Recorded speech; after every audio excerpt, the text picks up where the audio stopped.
The bank's failure to inform the borrower about the true nature of the loan contract and the absence of any actual money loaned on the bank's part is not relevant.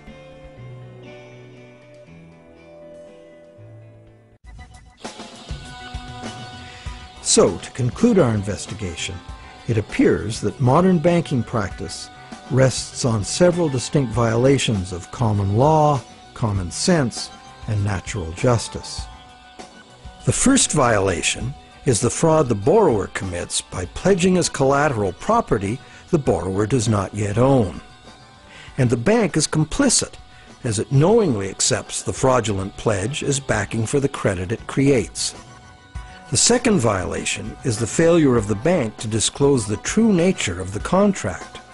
The bank calls it a loan, leading the borrower to believe that he or she is receiving a loan of existing money. But the bank knows full well it has provided only a brand new promise to pay, simply typed in on a computer screen. A promise that the bank knows it will probably never have to fulfill. Thirdly, the loan agreement should be invalid because impossible contracts are legally invalid.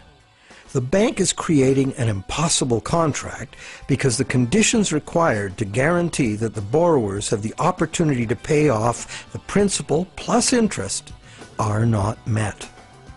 Unless the system enforces 100% recycling of both principal and interest, which it emphatically does not, some borrowers are going to default and lose their collateral simply due to the systemic shortage of money. The fourth violation is the violation of natural law by the law of contracts, which confers automatic legitimacy of title on any contract if the contract is sold to a third party for valuable consideration. This violates the principle that one cannot give better title to something than one has. But perhaps the biggest fraud of all is that most of the people who produce the real wealth of the world are in debt and at risk of losing everything they have worked for to bankers who fabricate money out of mere promises to pay. And where does this leave us? We are hostages in an economy that must grow faster and faster to keep up with an ever-growing money supply where the entire system collapses in ruin. The money system as currently structured refuses to recognize that the real economy is limited by the capacity of the planet to provide the raw materials and waste disposal services the economy needs. The planet is finite, and therefore it should be obvious that the economy cannot grow at an accelerating pace forever. Our current money system runs like the bus in the movie Speed. It could not slow down or the bomb planted on the bus would go off. And our situation is even worse because the rate of debt creation must forever accelerate or the entire economy crashes. The notion that infinite, perpetually accelerating growth is possible is the great fallacy of modern economics. It is a fatal delusion born of greed. An economic, social, and environmental crash of unprecedented proportion is surely inevitable, and this monetary system is utterly and hopelessly incapable of adapting to it. No wonder monetary reformers around the world insist that the entire monetary system needs to be rebuilt from the ground up.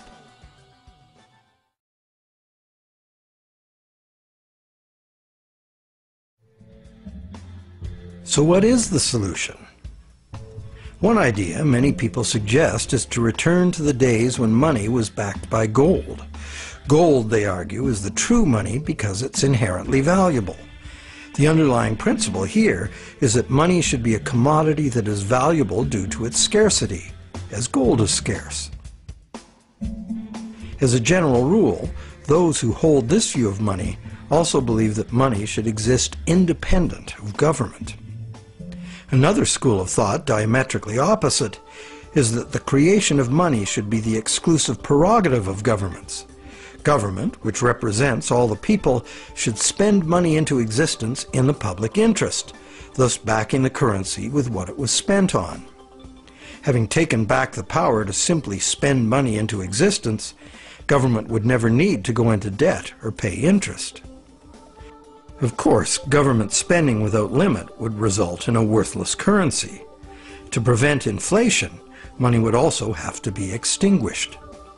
This could be accomplished using a wide variety of taxes, resource royalties, and user fees.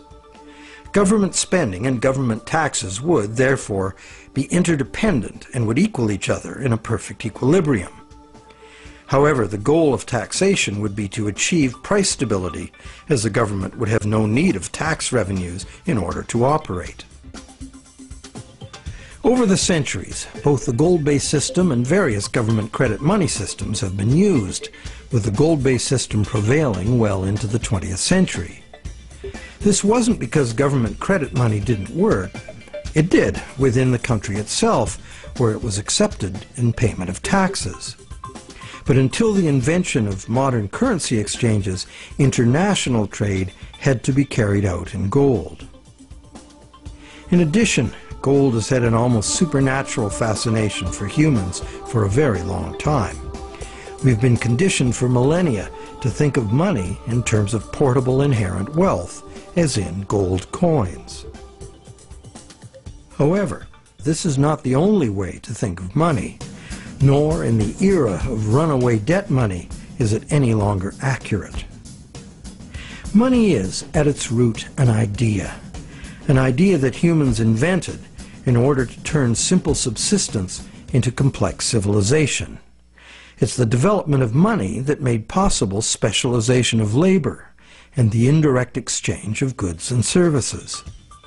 Throughout money's evolution, from direct barter to standard trade goods, and on to standard coins, to paper promises of precious metal, to digital promises of paper cash, and now to digital promises to pay digital promises. Throughout this long evolution, the prevailing idea has always been to achieve greater flexibility by using convenient and secure promises to pay instead of money itself.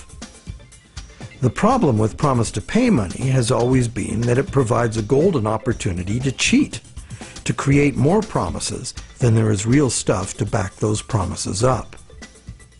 But is there a way to make the exchange of actual money just as convenient and secure as the promise to pay system? Now there is. Digital money, convenient and secure, is now a possibility because of new encryption technologies. It works like this. Imagine taking the serial number off a dollar bill and dispensing with a paper. What do you have? A digital dollar. A digital dollar that can now be electronically transferred around the world just as easily and securely as a promise to pay dollar. However, and this is the big however, the digital money, while being entirely electronic, is also like a metal coin. It can never be in two places at once. Thus, the multiplication of promises can be prevented by insisting on actual payment in cash, paper or digital. We don't even need to keep this digital cash in a bank, as it provides its own safekeeping and can be transferred by internet. And instantly transferable digital money could perform intelligent functions far beyond anything money has been capable of before. For instance, with simple math programmed in, money could be made to calculate its own value, eliminating human speculation, manipulation, and error. Wouldn't that be something? In the meantime, efforts are already underway to reform the monetary system through legislation. Initiatives like the Monetary Reform Act and the American Monetary Institute's Monetary Act have already been written, prescribing in detail how to return the power to create money exclusively to government, and thus limit banks to lending existing money, just the way most people imagine it works now. While differing in detail, all such reform proposals in whatever country they originate always advance the same simple idea. The benefits of money creation belong to the public. At present, money is created not for the benefit of society, but for the profit